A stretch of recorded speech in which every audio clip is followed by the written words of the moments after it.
Hi guys, আজকে আমি তোমাদের শেখাচ্ছি হচ্ছে গিয়ে রিলেটিভ ক্লজ বা অ্যাডজেক্টিভ ক্লজ। আগে জানতে হবে হচ্ছে গিয়ে রিলেটিভ ক্লজ বা অ্যাডজেক্টিভ ক্লজ কাকে বলে। রিলেটিভ ক্লজ বা অ্যাডজেক্টিভ ক্লজ হচ্ছে গিয়ে যেটা নাউন বা প্রোনাউনকে মডিফাই করে তাকে বলা হয় রিলেটিভ ক্লজ বা অ্যাডজেক্টিভ ক্লজ। একটা প্রথম কথা, রিলেটিভ ক্লজ এবং অ্যাডজেক্টিভ ক্লজ যেটা সেটা হচ্ছে কিন্তু ডিপেন্ডেন্ট ক্লজ অ্যাকচুয়ালি। কারণ একটা যখন সেন্টেন্স তৈরি হয় সেটা যদি সিম্পল সেন্টেন্স না হয়, কমপ্লেক্স সেন্টেন্স হয়, তার মানে সেখানে একটা মেন ক্লজ থাকে, এক বা একের বেশি সাবঅর্ডিনেট ক্লজ থাকে। মেন ক্লজ কি? যার একটাই ফাইনিট ভার্ব থাকে। আর সাবঅর্ডিনেট ক্লজ বা ডিপেন্ডেন্ট ক্লজ কেন বলা হয়? সাবঅর্ডিনেট ক্লজ বা ডিপেন্ডেন্ট ক্লজ এই কারণে বলা হয় যেহেতু সেটা মেন ক্লজের উপর নির্ভরশীল, তাই ডিপেন্ডেন্ট বলে। তার মানে মেন ক্লজ ছাড়া তার কোনো অস্তিত্ব বা কোনো মানে হয় না, এই কারণে বলা হয়। যেমন তুমি ধরো যদি লেখো, ধরো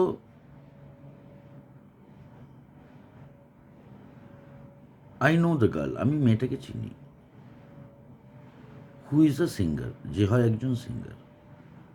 যেহেতু আই নো দ্য গার্ল, আমি মেয়েটাকে চিনি, এটা কিন্তু main clause, complex sentence. Who is a singer, হুটা কে? মেয়েটা। তাহলে কাকে মডিফাই করছে? হুটা দ্য গার্লটাকে, তাই তো? তাহলে হু ইজ এ সিঙ্গার যদি শুধু থাকতো যে হয় একজন সিঙ্গার, তাহলে কি কোনো মানে হতো? কখনোই কোনো মানে হতো না। তাই এটা ডিপেন্ডেন্ট ক্লজ, মানে ডিপেন্ডেন্ট বা সাবঅর্ডিনেট ক্লজ, যেটা মেন ক্লজ বা প্রিন্সিপাল ক্লজের উপর নির্ভরশীল। এটা খেয়াল রাখতে হবে। তাহলে আমি কতগুলো সেন্টেন্স আমি ডাফ অ্যান্ড ডাট বলে যাচ্ছি নতুন বছরের 77 পেজ, ডাফ অ্যান্ড ডাট 77 পেজ, সেখান থেকে বলছি। ফার্স্ট এডটা আছে হচ্ছে কি, দেখো লিখতে গেলে সময় নষ্ট হয়। আর তুমি যদি স্পিকার নিয়ে মানে হেডফোন দিয়ে কানে শোনো, বা স্পিকার বলে না কি বলে, যেগুলো ওই কানে দেয় আর কি, হেডফোন, সেটা দিয়ে শোনো, তুমি স্পষ্ট শুনতে পাবে, কোনো অসুবিধা নেই। লিখতে গেলে সময় নষ্ট হবে। বলছি, the young girl came to help you, তরুণীটি মানে অল্প বয়সী মেয়েটি এসেছিল টু হেল্প ইউ, তোমাকে সাহায্য করতে। শি ইজ মাই ডটার, সে হয় আমার বোন, সরি মেয়ে। তুমি যদি ধরো লিখতে, তুমি লেখনি কিন্তু, যদি তুমি লিখতে the young girl came to help you, অল্প বয়সী মানে অল্প বয়সী বা তরুণী মেয়েটি তোমাকে সাহায্য করতে এসেছিল। হু ইজ মাই ডটার, যে হয় একজন, হ্যাঁ, যে হয় আমার মেয়ে, তাহলে কি রাইট হতো? হুটা কাকে মডিফাই করছিল? ইউ, তোমাকে। তাহলে তুমি কি আমার ডটার ছিলে, না মেয়েটা আমার ডটার ছিল? এটা খেয়াল রাখতে হবে। তুমি তো আমার ডটার ছিলে না, মেয়েটা আমার ডটার ছিল। তাহলে কীভাবে করতে হবে? তাহলে ইয়াং গার্ল, অল্প বয়সী বা তরুণী মেয়েটি, হু কেম টু হেল্প ইউ, যে এসেছিল টু হেল্প ইউ, তোমাকে সাহায্য করতে, ইজ মাই ডটার, হয় আমার মেয়ে। তাহলে the young girl is my daughter, তরুণী মেয়েটি হয় আমার মেয়ে, এটা হচ্ছে মেন ক্লজ বা প্রিন্সিপাল ক্লজ। আর who came to help you, যে এসেছিল তোমাকে সাহায্য করতে, এটা হচ্ছে গিয়ে সাবঅর্ডিনেট ক্লজ বা ডিপেন্ডেন্ট ক্লজ। যদি শুধু এটা হতো who came to help you, যে এসেছিল তোমাকে সাহায্য করতে, মানে তো হতো না তাহলে। কিন্তু যেহেতু এটা আছে দ্য ইয়াং গার্ল, অল্প বয়সী মেয়েটি, হু কেম টু হেল্প ইউ, যে তোমাকে সাহায্য করতে এসেছিল, হুটা দেখো কার জায়গায় বসছে, কাকে মডিফাই করছে? হুটা দ্য গার্ল, দ্য ইয়াং গার্লকে। দ্য ইয়াং গার্লটা কি নাউন, তার মানে কি এটা relative pronoun.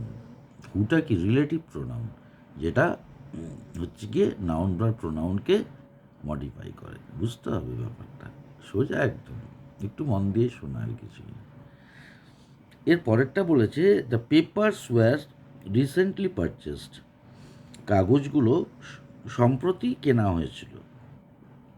The papers have been stored in that room, কাগজগুলো জমা করা হয়েছিল ওই ঘরে। তাহলে আবার বলছি, তুমি যদি লিখতে, লেখনি কিন্তু, purchased the papers were recently purchased, কাগজগুলো সম্প্রতি কেনা হয়েছিল। হুইচ হ্যাভ বিন স্টোর, যেটা স্টোর করা হয়েছে। তাহলে পারচেস করা জিনিস, কেনা জিনিসটা তো স্টোর করা হয়নি, পেপার্সগুলো স্টোর করা হয়েছে। তাহলে দ্য পেপার্স, পেপার্স কি বস্তু তো, তাহলে হুইচ ওয়ার রিসেন্টলি পারচেসড, যেটা সম্প্রতি কেনা হয়েছিল।